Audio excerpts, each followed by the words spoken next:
so I am going to unbox my stalwart electric scissors. Um, I remember first seeing these at a Joann Fabrics I was in, and the lady who was cutting my fabric used some electric scissors, and I thought maybe I could find them in Joann's. And when I asked the lady if that's where they were sold, she told me no. So, okay, no problem. So I didn't think much of it after that. But then I was seeing this a lot around on social media, and I saw a lot of other sewists using these scissors. Um, so it kind of started making me inquire a little bit more. But again, I didn't really, I wasn't too pressed to purchase any scissors. But then I started having these issues with my thumb here lately, like right around here and here on my thumb, if you can kind of see where I'm showing you all. Sometimes when I'm working in my sewing room, I get a little bit of an ache here, and I thought maybe it was from the constant motion of using like my regular scissors, or the pinning that we do with our thumbs when we're trying to work on fabric and things like that. So I thought maybe this might be a great time to just go ahead and invest in a good pair of electric scissors. So I went ahead, did some research on Amazon for a while, and I decided to go ahead and purchase the Stalwart brand. So I'm going to open these now and see what I have inside, okay? And you're going to come along with me as I do that. So I just purchased these not too long ago, and I'm using my all-purpose scissors. I'm not using my fabric scissors because we don't do that, right? We don't use our fabric scissors to cut anything other than fabric. So here we go. I'm just gonna quick open up the box here. These are I think really gonna help me a lot when I am sewing. Sorry, not when I'm sewing, when I'm cutting my fabric pieces, and maybe even my pattern pieces. I'm not really sure just yet, but I'll think that through some. So what I first have here is an instruction manual that comes with it. There's a nice instruction manual here. It describes it as the 3.6V cordless universal scissors. And I know that I can use these for cardboard, anything from cardboard to just your regular soft fabric. So that's good. And this is what these scissors look like. Now, I thought I ordered a teal pair because that's my colors in my room, like the teal and the black, white, and gray, silver, a little bit of gold. But obviously, I must have, in a haste, did not ask for the teal.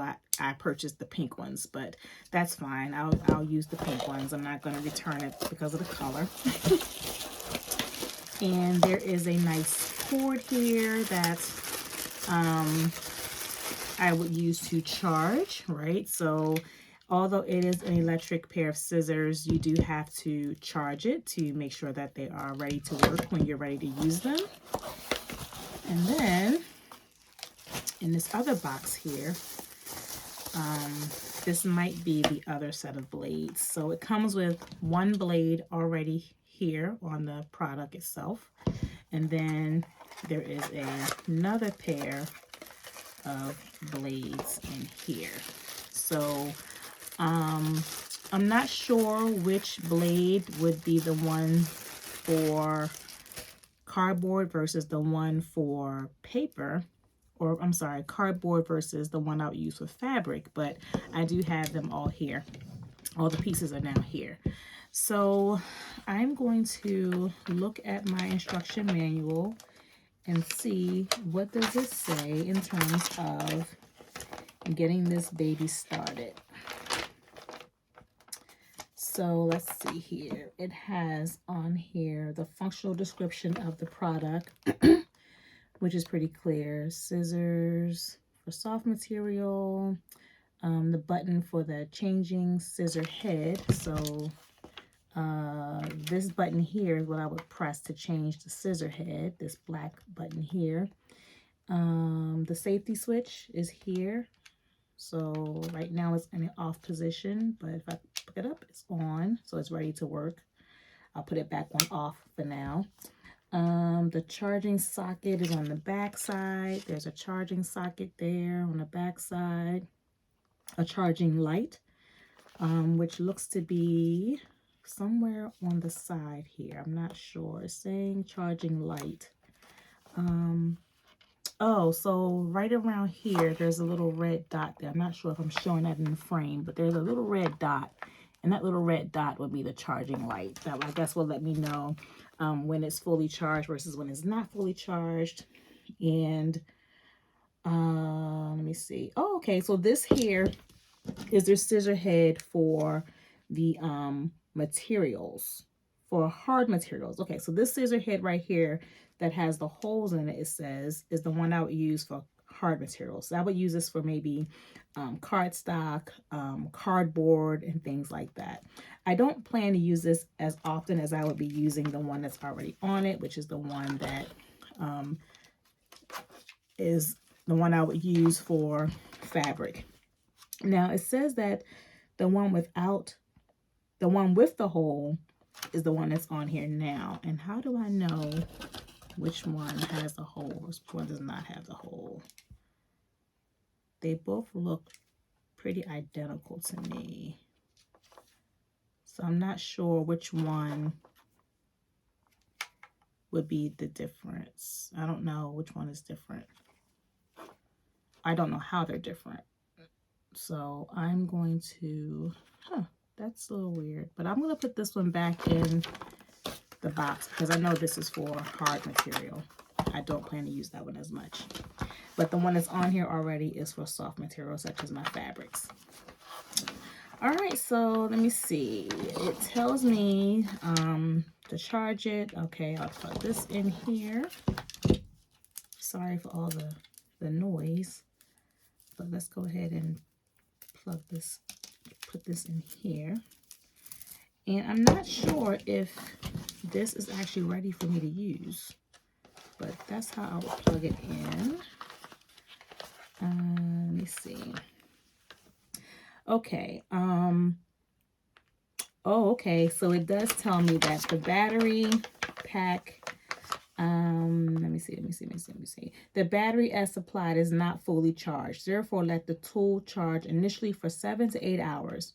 After the initial charge, under normal usage, your tool should be fully charged in 3 to 5 hours. The battery pack will become slightly warm to the touch while charging. This is normal and does not indicate a problem. Okay. All right, so it looks like I need to go ahead and let this charge for about 8 hours or so. So I'm going to go ahead and let this charge for a little bit. And we'll come back and see a quick demo on how I will use this.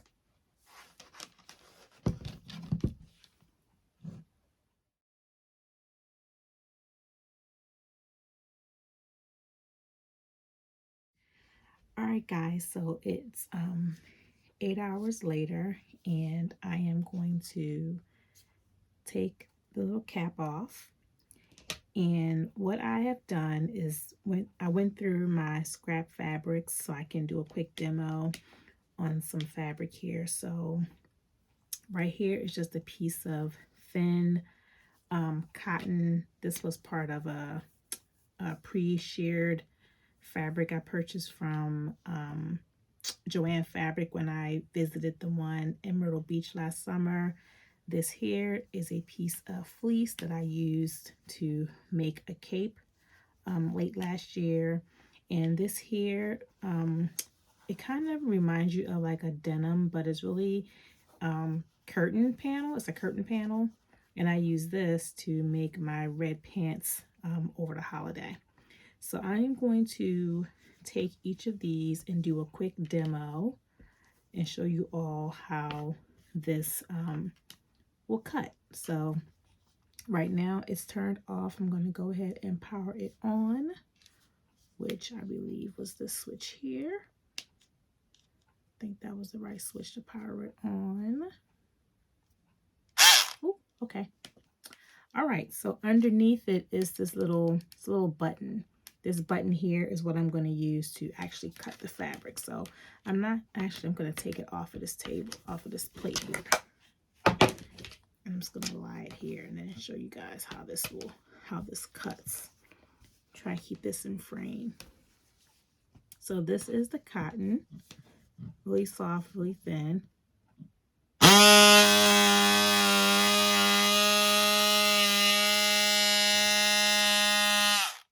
Okay.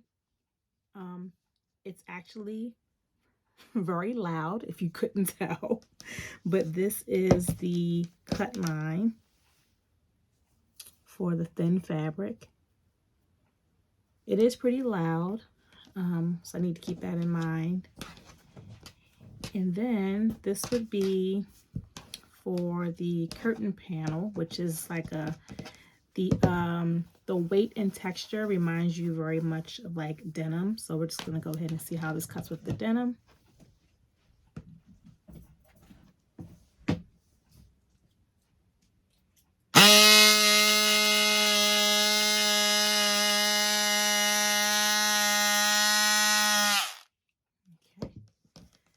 that's the denim. It's pretty nice. You can see that. And then the last one here is the flannel. Or the fleece, not flannel. This is actually fleece fabric.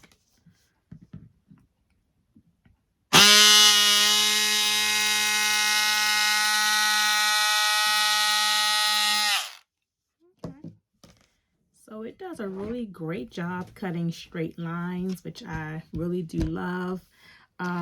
It is pretty loud, and it does leave a funny, it has a funny vibration to it as you're using it, which kind of makes my hand still feel like it's a little tingly, but you know, that's not too bad. That's something that I could definitely deal with. It's not an issue at all. But yeah, let me see what this does if I try to cut 2 pieces of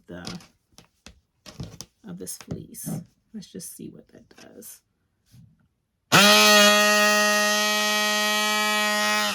Okay, not bad.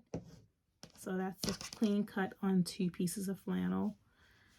So I'm not even going to attempt to do the 2 here, because if it did the flannel pretty decent, then I'm sure it's going to do these just as nice. So all in all, I would say this is a really nice pair of scissors. I am going to turn it off now because I want to make sure that I'm able to change out the blade.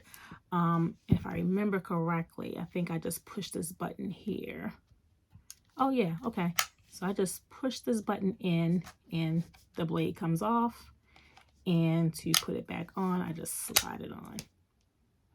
Very nice. Very nice. So again, this is the Stalwart cordless electric scissors. And I would recommend this for someone who might be having a little bit of an issue with the thumbs, or having some type of ache or pain as you're constantly using your scissors to do any kind of cutting. Definitely for straight lines. Don't know if I would feel comfortable enough using this for curves or circles just yet, but for like simple straight line cutting, this would definitely be a really nice usable go-to. So I have some information, more information down below about these scissors, and there's also an affiliate link below that you can go and check out, as this would be my unboxing of my Stalwart scissors.